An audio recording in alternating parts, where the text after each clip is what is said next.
કેમ છો વિદ્યાર્થીઓ? મજામાં? આ વિડીયોમાં આપણે આગળ અભ્યાસ કરીશું વાસ્તવિક સંખ્યાઓ વિશે, થોડી ઘણી તેના ગુણધર્મોની પણ ચર્ચા કરીશું. પણ તે પહેલા તમારી કોમેન્ટ મુજબ મારે એક દાખલો જે મેં ગયા વિડીયોમાં હોમવર્કમાં આપ્યો હતો તે ચર્ચવો છે. પહેલા આપણે તેની વાત કરીશું. તો આપણી પાસે એવું હતું કે -1 અને -2 વચ્ચેની 3 સમમેય સંખ્યાઓ મેળવો. ખરું ને? તો પહેલા આપણે -1 ના છેદમાં 1 અને -2 ના છેદમાં 1 લઈશું. હવે આપણે 3 સમમેય સંખ્યાઓ મેળવવી છે એટલે આપણે 3 માં 1 ઉમેરીશું, એટલે કે આપણે આ બંને સંખ્યાઓને 4 વડે ગુણીશું, અંશમાં અને છેદમાં. એટલે આ રીતે 4 વડે ગુણાશે એટલે આપણને મળશે -4 ના છેદમાં 4 અને -8 ના છેદમાં 4. હવે આપણો જવાબ શું રહેશે? તો -5 ના છેદમાં 4, -6 ના છેદમાં 4 અને -7 ના છેદમાં 4. આ બંને સંખ્યાઓ 2 વડે વિભાજ્ય છે એટલે આપણે તેને આ રીતે 2 વડે ભાગી દઈશું. એટલે આપણો અંતિમ જવાબ હશે -5 ના છેદમાં 4, -3 ના છેદમાં 2 અને -7 ના છેદમાં 4. તો આ થઈ ગયો તમારો જવાબ. આ રીતે નોંધી લો. પછી આગળ શરૂઆત કરીએ.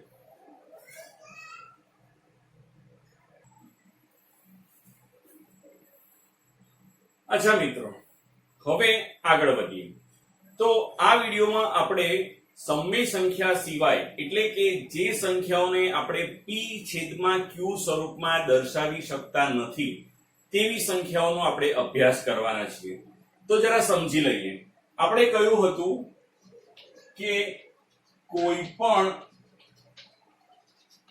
સમમેય સંખ્યા હંમેશા p છેદના q સ્વરૂપમાં દર્શાવી શકાય કે જ્યાં p અને q એ પૂર્ણાંક સંખ્યાઓ છે, પણ q શૂન્ય હોઈ શકે નહીં. ખરું ને? પણ હવે એવી પણ સંખ્યાઓ અસ્તિત્વ ધરાવે છે કે જેને આપણે આ સ્વરૂપમાં દર્શાવી શકતા નથી. મતલબ કે જે સંખ્યાઓને આપણે p છેદમાં q સ્વરૂપમાં દર્શાવી શકતા નથી તેવી સંખ્યાઓને આપણે અસમમેય સંખ્યા કહીએ છીએ.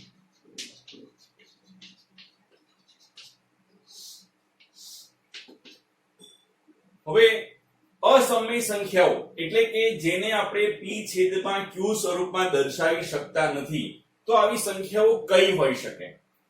તો વિદ્યાર્થીઓ, આવી સંખ્યાઓ અસંખ્ય છે, એટલી બધી કે જેની કોઈ હદ નહીં. ઉદાહરણ લઈએ. વર્ગમૂળમાં 2, વર્ગમૂળમાં 3, વર્ગમૂળમાં 5, ઘનમૂળમાં 4 અને સૌથી વિશિષ્ટ પાઈ. બરોબર ને? આ સંખ્યાઓ એવી છે કે આ સંખ્યાઓને આપણે ક્યારેય પણ p છેદના q સ્વરૂપમાં દર્શાવી શકતા નથી, અને એટલા માટે આ વિશિષ્ટ સંખ્યાઓને આપણે અસમમેય સંખ્યાઓ તરીકે ઓળખીએ છીએ, જેને આપણે ઇંગ્લિશમાં ઇરેશનલ નંબર્સ કહીએ છીએ. હવે આ તમામ અસમમેય સંખ્યાઓ અને સમમેય સંખ્યાઓ આ બંનેને જ્યારે ભેગા કરવામાં આવે તો આપણને જે સંખ્યા મળે છે, સંખ્યા ગણ મળે છે, તેને આપણે વાસ્તવિક સંખ્યાઓ તરીકે ઓળખીએ છીએ, જેને રિયલ નંબર્સ ના નામે ઓળખાય છે. અને એટલા માટે આપણે વાસ્તવિક સંખ્યાના ચિહ્ન તરીકે, સંજ્ઞા તરીકે આપણે કેપિટલ R પસંદ કર્યો છે. અને માટે કેપિટલ R બરાબર આપણે કંઈક આવું લખી શકીએ કે તમામ સમય સંખ્યાઓ અને અસમય સંખ્યાઓ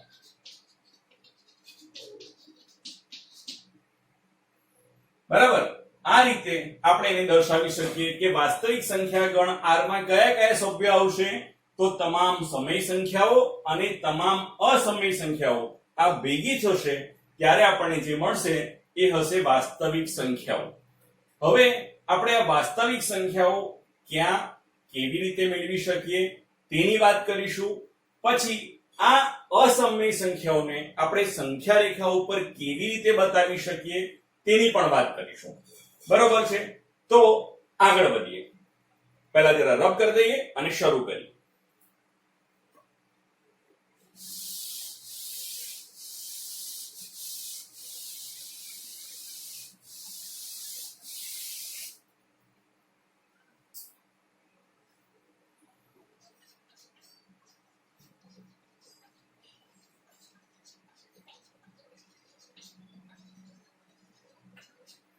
હવે આપણે જ્યારે અસમય સંખ્યા મેળવવી હોય તો એના માટે આપણે પહેલા એક નાનો નિયમ ખાસ સમજવો જરૂરી છે અને એ નિયમ છે પાયથાગોરસનો નિયમ.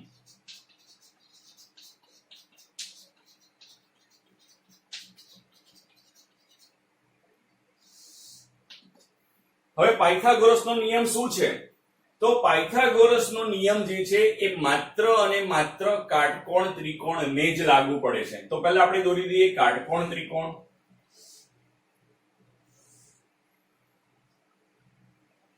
આ તમે સૌ જાણો છો. હવે કાટકોણ ત્રિકોણમાં આ જે બાજુઓ છે આપણે તેને બાજુઓ જ કહીએ છીએ, પણ ત્રિકોણની આ જે બાજુ છે જેને આપણે કર્ણ તરીકે ઓળખીએ છીએ, એટલે આપણે આને પણ બાજુ કહીશું, આને પણ બાજુ કહીશું અને આપણે આને કહીશું કર્ણ. હવે નિયમ શું છે તો નિયમ એવો છે કે કાટકોણ ત્રિકોણની બાજુઓના લંબાઈના વર્ગોનો સરવાળો, ફરી કાટકોણ ત્રિકોણની બાજુઓની લંબાઈના વર્ગોનો સરવાળો એ કર્ણની લંબાઈના વર્ગ બરાબર થાય છે. પહેલા આપણે એને શબ્દોમાં લખીએ અને પછી સમજીએ.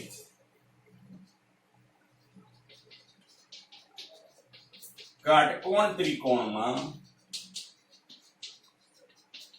બાજુઓની લંબાઈના વર્ગોનો સરવાળો કર્ણની લંબાઈના વર્ગ બરાબર થાય છે. હવે જો આપણે ત્રિકોણનું નામ એબીસી આપી દઈએ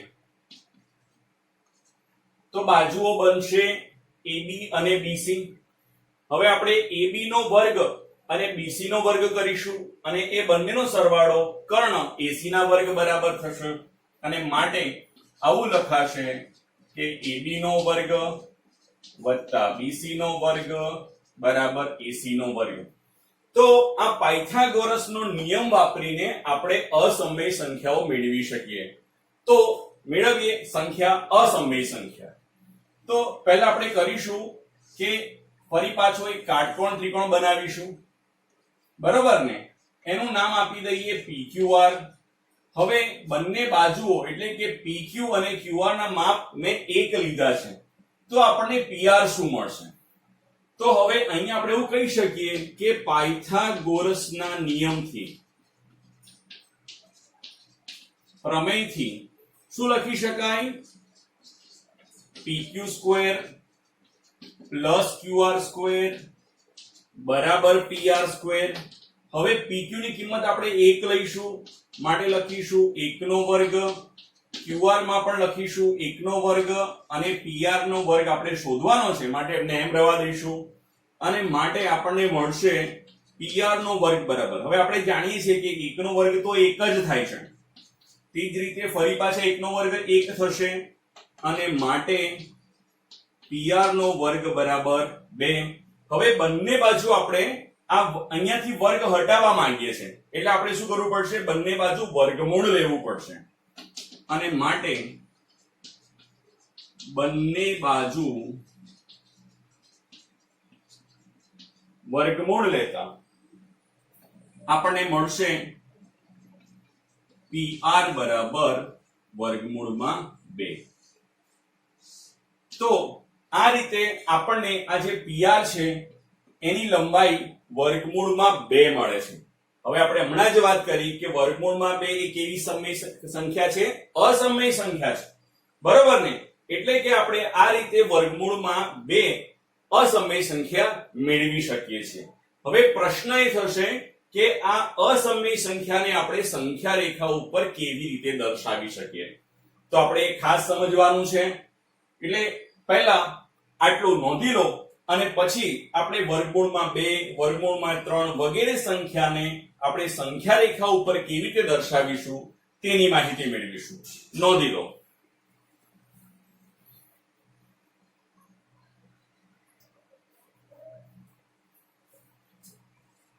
ચાલો ત્યારે હવે વર્ગમૂળમાં 2 અને વર્ગમૂળમાં 3 આ બે અસમય સંખ્યાઓને આપણે સંખ્યા રેખા ઉપર દર્શાવીશું.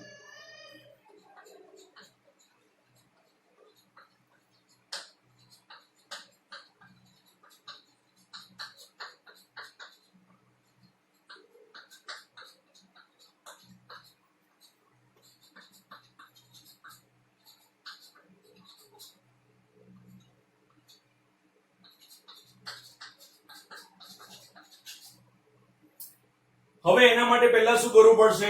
તો આપણે સંખ્યા રેખાનું નિર્માણ કરવું પડશે. ચલો કરી દઈએ. ઠીક છે. હવે અહીંયા આપણે લઈએ છીએ 0. હવે તમારે શું કરવાનું છે? તો તમારે સંખ્યા રેખા પહેલા દોરવાની છે, પણ તમારે 0 થી 1 વચ્ચેનું અંતર ફિક્સ રાખવાનું છે. એટલે કે તમે માનો કે તમારા સ્કેલ પરથી, તમારી માપપટ્ટીથી તમે 3 સેન્ટીમીટર બરાબર 1 ભાગ લો, તો તમારે અહીંયા આગળ 3 સેન્ટીમીટર દૂર તમારે 1 લખવાનો છે. આ ખાસ ધ્યાન રાખજો. તમારે હવે આ 3 સેન્ટીમીટરનું માપ ક્યારેય બદલવાનું નથી. ખાસ ધ્યાન રાખજો. એટલે આપણે 1 દર્શાવી દીધા. તેવી જ રીતે આપણે 3 સેન્ટીમીટર દૂર આપણે 2 બતાવવા પડશે. હવે શું કરીશું? તો આ જે આપણે 1 દર્શાવ્યા છે, આપણે પહેલા જ કહ્યું કે બંને પેલા PQ અને QR એક માપના હતા. એટલે આપણે શું કરવું પડે કે આપણું આ માપ 1 થયું, તો હવે અહીંયા લંબ પણ આપણે 1 માપનો બતાવવો પડે. તમારે 3 સેન્ટીમીટર લેવાના છે. મારા માટે 1 કહેવાશે, તમારા માટે 3 સેન્ટીમીટર તમારે દર્શાવવાના છે. તો કંઈક આવું થશે, બરોબર છે. હવે આપણે આ બંને બિંદુઓને 0 ને અને આ બિંદુને જોડી દઈએ. બરોબર થઈ ગયો કાટકોણ ત્રિકોણ. હવે તમારું આ પણ 3 સેન્ટીમીટર હશે અને આ પણ 3 સેન્ટીમીટર. એટલે કે મારા માટે એવું કહેવાશે આ 1 સેન્ટીમીટર અને આ 1 સેન્ટીમીટર. બરોબર છે. આપણે હમણાં જ પ્રૂવ કર્યું. શું સાબિત કર્યું?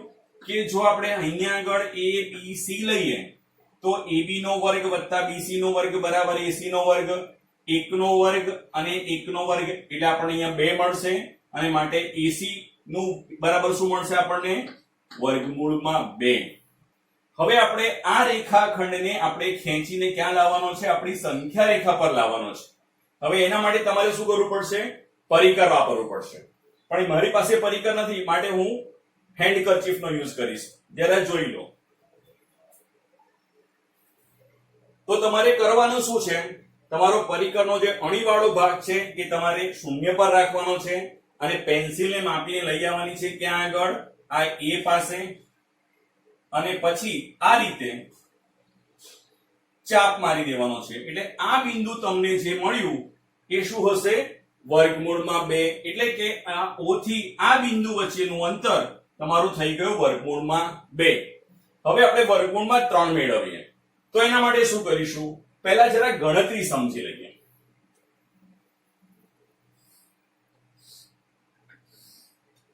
તો આ છે મારા વર્ગમૂળમાં 2. અહીંયા તો મારે નિયમ પ્રમાણે 1 એકમ જ લેવાનો છે. તો હવે શું થશે જરા સમજીએ. તો આ કાટકોણ ત્રિકોણ માટે શું લખી શકાશે? PQ² + QR² બરાબર PR². બરોબર ને?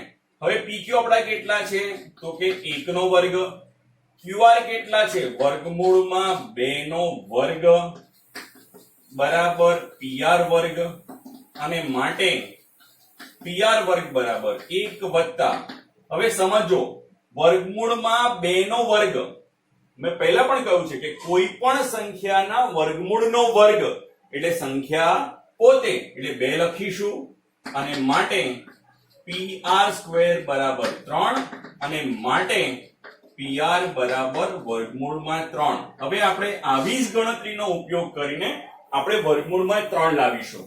તો આપણી પાસે ઓલરેડી વર્ગમૂળમાં 2 તૈયાર જ છે. હવે આપણે શું લાવીશું? 1 એકમ વધારીશું, એટલે અહીંયા આપણે આ રીતે 1 એકમ લંબાઈ વધારીશું, બરાબર. અને પછી આ જે બિંદુ છે એને ફરી પાછું આપણે 0 સાથે જોડી દઈશું, અને આ લંબાઈને ફરી પાછી સંખ્યા રેખા ઉપર લાવી દઈશું.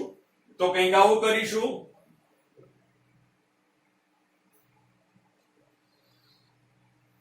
તો અહીંયા આપણે મળશે વર્ગમૂળમાં 3, બરોબર. એટલે આ રીતે તમે સ્ટેપ બાય સ્ટેપ એક પછી એક વર્ગમૂળમાં 2, વર્ગમૂળમાં 3, વર્ગમૂળમાં 4 ક્યાં આવશે?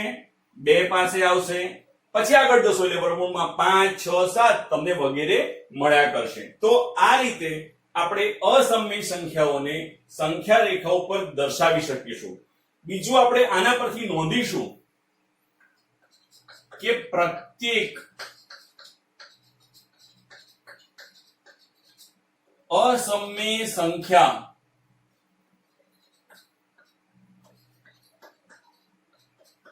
સંખ્યા રેખા પર નિશ્ચિત સ્થાન ધરાવે છે. આ ખાસ નોંધવા જેવું છે કે દરેક અસમમિત સંખ્યા એટલે કે વાસ્તવિક સંખ્યા સંખ્યા રેખા ઉપર અવશ્ય પોતાનું સ્થાન ધરાવે છે, અને આપણે એ સ્થાનને નિશ્ચિત કરી શકીશું આ રીતે, બરોબર છે.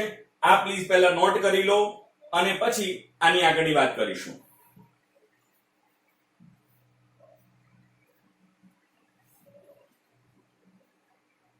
હવે આપણે સમમેય સંખ્યાઓને દશાંશ નિરૂપણમાં કેવી રીતે દર્શાવાય તેની વાત કરીશું, અને તેમાંથી તેની વિશિષ્ટ વ્યાખ્યા આપણે તારવીશું. તો શરૂ કરીએ.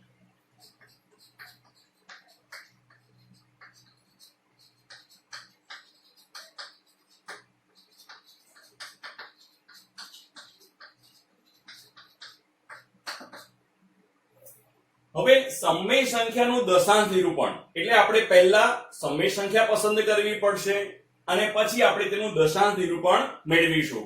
તો મેં પસંદ કરી છે 3/4, 1/3 અને 17/7. આ 3 સંખ્યાઓ છે. હવે આ ત્રણેય સંખ્યાઓનું જો આપણે દશાંશ નિરૂપણ મેળવવું હોય તો સ્વાભાવિક છે કે આપણે અંશને છેદ વડે ભાગવો પડે. ચલો ભાગીએ.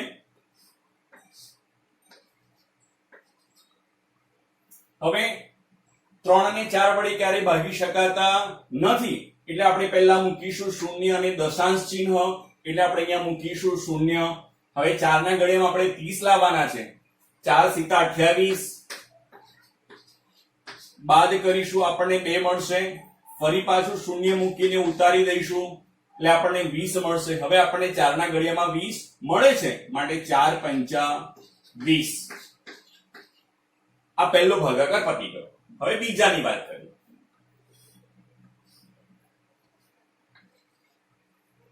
આપણે સૌ જાણીએ છીએ કે 1 ને ક્યારે પણ 3 વડે ભાગી શકાતા નથી, એટલે આપણે પહેલા દશાંશ ચિહ્ન મૂકી અને અહીંયા 10 બનાવીશું.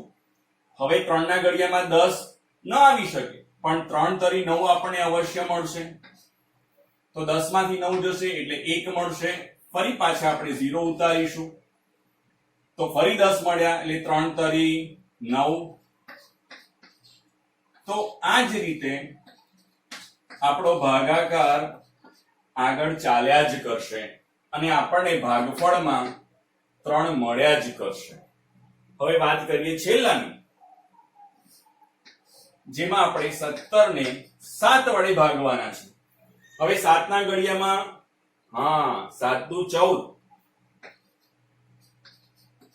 કેટલા વધ્યા 3 દશાંશ ચિહ્ન મૂકીને 0 ઉતારીશું તો 7 ચોક 28 2 વધ્યા 20 થશે 7 દુ 14 6 વધ્યા 60 થશે 7 ઈટા 56 4 વધ્યા 40 થશે 7 પંચા 35 5 વધ્યા 50 થશે 70 49 1 વધ્યા 10 થશે 7 એકા 7 3 વધ્યા 30 થશે ફરી પાછા 30 આવે એટલે ફરી પાછું આ રિપીટેશન થશે એનો મતલબ કે ફરી પાછા અહીંયા આગળ આપણને 4 2 8 5 7 1 આવું મળે જ કરશે તો અહીંયા આપણે આ 3 ભાગાકાર જોયા હવે આપણને એમાંથી શું નિષ્કર્ષ મળ્યો તો આ પહેલો ભાગાકાર એવો છે કે જે ભાગાકાર અટકી જાય છે શું કહીશું ભાગાકાર અટકી જાય છે પહેલા સાદી ભાષામાં લખીએ ભાગાકાર અટકી જાય ચલો અહીંયા શું થયું છે ભાગાકાર અટકતો નથી ચાલ્યા કરે છે પણ ભાગફળને જુઓ તો ભાગફળમાં આપણને એકની એક સંખ્યા વારંવાર મળે છે બરોબર ને તો અહીંયા લખીશું કે ભાગાકાર અટકતો નથી પરંતુ ભાગફળ વારંવાર મળે છે એકનો એક જ આંકડો આપણને વારંવાર મળે છે અહીંયા જોઈએ તો અહીંયા પણ ભાગાકાર તો અટકતો નથી પણ આપણને એક અંક નહીં અમુક ચોક્કસ અંકોનો જથ્થો આપણને વારંવાર મળે છે તો અહીંયા લખીશું કે ભાગાકાર અટકતો નથી પરંતુ ભાગફળમાં ચોક્કસ અંકો વારંવાર આવે છે હવે જરા સમજીએ તો આ સાદી ભાષામાં લખેલાને આપણે ગણિતની ભાષામાં કેવી રીતે દર્શાવીશું તો જે ભાગાકાર અટકી જાય છે આપણે તેને કહીશું કે તે ભાગાકાર શાંત છે એટલે કે અટકી જાય છે હવે આ ભાગાકાર અટકતો નથી માટે આપણે તેને કહીશું અનંત ભાગાકાર છે પણ વારંવાર ભાગ મળે છે એટલે આપણે એને કહીશું કે પુનરાવર્તન પામે છે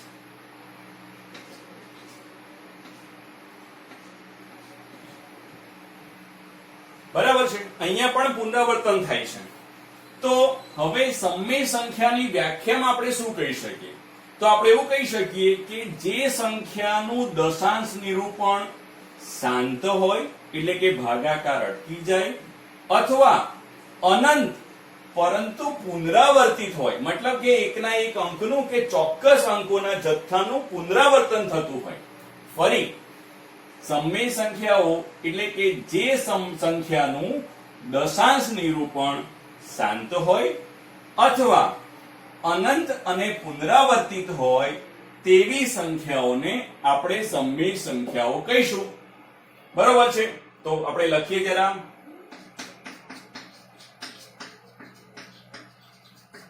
જે સંખ્યાનું દશાંશ નિરૂપણ શાંત હોય અથવા અનંત અને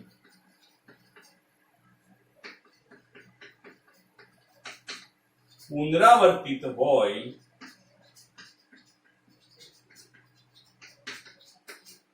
તેવી સંખ્યાઓને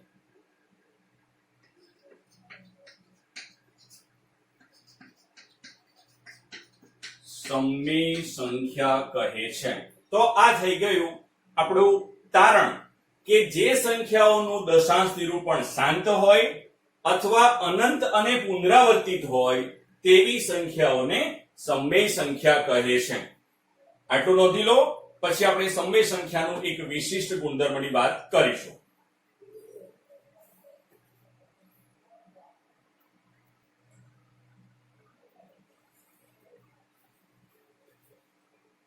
ચાલો ત્યારે હવે સમમેય સંખ્યાની એક વિશિષ્ટ વસ્તુની વાત કરીશું.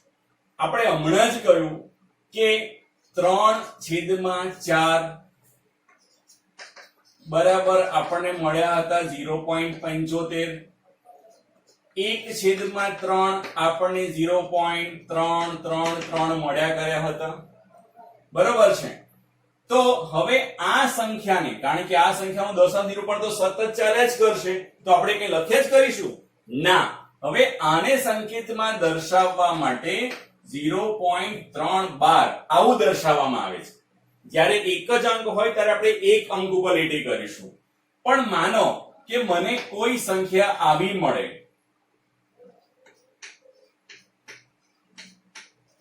જેમાં 2 અંકોનું પુનરાવર્તન થતું હોય, તો મારે તેને આમ દર્શાવવી જોઈએ. પણ માનો કે 3 અંક થતા હોય તો